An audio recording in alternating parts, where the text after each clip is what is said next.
fans. Pose with the pose with the pose with the fans. Pose with the pose with the pose with the fans. Fans. Pose with the fans. Pose with the pose with the pose with the fans. Pose with the pose with the pose with the fans. Fans. A few moments later. Kami dari kelompok 2, kami mau menceritakan sejarah demokrasi terpimpin dengan mengembangkan ide. Kelompok 2, yes, yes, yes.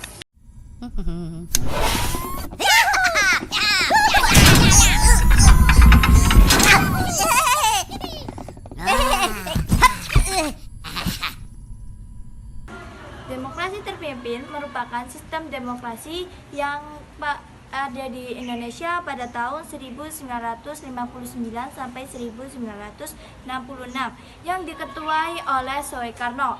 Pada Februari 1957, Presiden Soekarno menunjukkan ketidaksukaan pada konsep Barat tentang demokrasi parlementer di Indonesia. Menurutnya, sistem tersebut menyebabkan terjadinya berbagai krisis di Indonesia. Pada tanggal 5 Juli 1959, Presiden Soekarno mengeluarkan Dekret Presiden 5 Juli 1959 yang menetapkan pembubaran konstitut, berlakunya kembali UUD 1945 dan tidak berlakunya UUD 1950 dan pembentukan MPRS, yaitu Majelis Permusyawaratan Rakyat Sementara dan Dewan Pertimbangan Agung Sementara. Di era demokrasi terpimpin, kekuasaan politik berpusat pada 3 pihak, yaitu Soekarno, tentara, dan PPKI. Kebijakan yang diambil Soekarno pada masa demokrasi terpimpin yaitu membubarkan Partai Masyumi dan PSI pada tahun 1960 karena menilai sebagai tokoh partai tersebut terlibat dalam pemberontakan daerah tahun 1957 sampai 1958. Vraag misschien. Opmerkelijk is in de Indonesische revolutie dat die zo bloedeloos is geweest. Toch kunt u zich misschien voorstellen dat voor een westerling bepaalde dingen in uw geleide democratie, bepaalde zaken wat autoritair aandoen. Misschien omdat we uit het westen komen, omdat we niet aan Azië gewend zijn.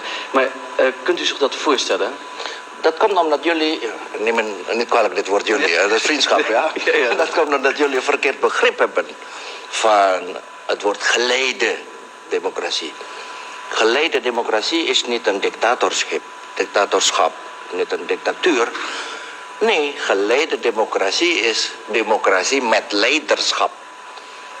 Dus om alweer de mensen in een baan te leiden die ze nog niet gewend zijn. Net als de revolutie als Ja, door musyawarah. Musyawarah betekent praten met elkaar. Kijk eens kerels, vrienden.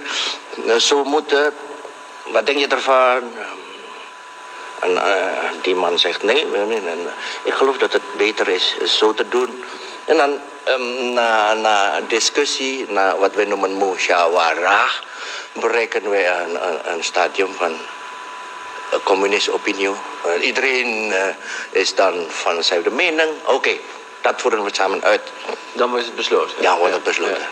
Ja. Dus niet de manier van hoeveel stemmen voor, hoeveel stemmen tegen. Nee, door met elkaar te praten als in een familie.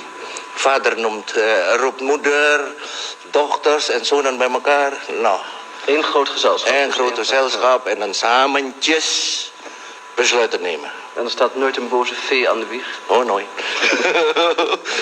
Hoezo je trap ik eruit? Kebijakan ekonomi pada masa demokrasi terpimpin yaitu pada tahun 1959 sampai dengan 1965. Di antaranya yaitu yang pertama, pembentukan Dewan Perancang Nasional yaitu dibentuk pada tahun 1959 berdasarkan Undang-Undang Nomor 80 tahun 1958. Yaitu DPRS ini beranggotakan 80 orang dan dipimpin oleh Muhammad Yamin. Tugasnya yaitu untuk menyusun rencana jangka panjang dan tahunan untuk suatu pembangunan nasional dan daerah. Yang kedua yaitu devaluasi mata uang, yaitu pada tanggal 24 Agustus 1959 pemerintah mendevaluasi uang dari mata uang 1.000 dan 500 rupiah menjadi 100 dan 50 perak.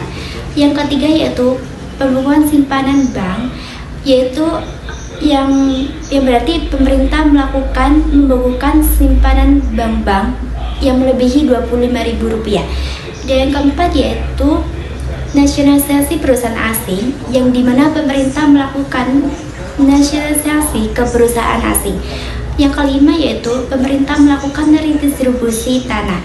Dan yang terakhir yaitu peningkatan perdagangan dan perkreditan luar negeri, yang artinya pemerintah berusaha membangkitkan sektor agraris agar hasil pertanian dapat diekspor.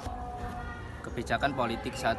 Konfrontasi Malaysia, pemicu konfrontasi antara Malaysia dengan Indonesia, yaitu adanya rencana Malaysia serta sempurna untuk bergabung dan membentuk Federasi Malaysia.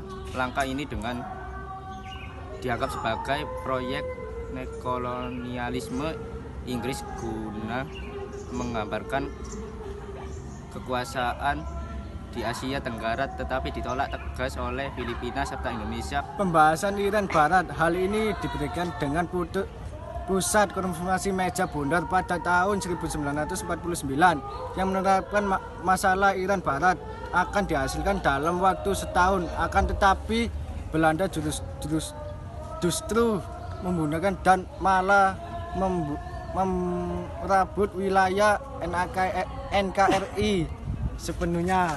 3. Politik mercusual. Selanjutnya ada politik mercusual yang disebut sebagai salah satu penyimpangan demokrasi dipimpin. Hal ini sebabkan tujuan politik mercusual bukan demi kesejahteraan rakyat, melainkan mewujudkan tujuan Soekarno untuk menonjolkan kemegahan Indonesia di mata dunia.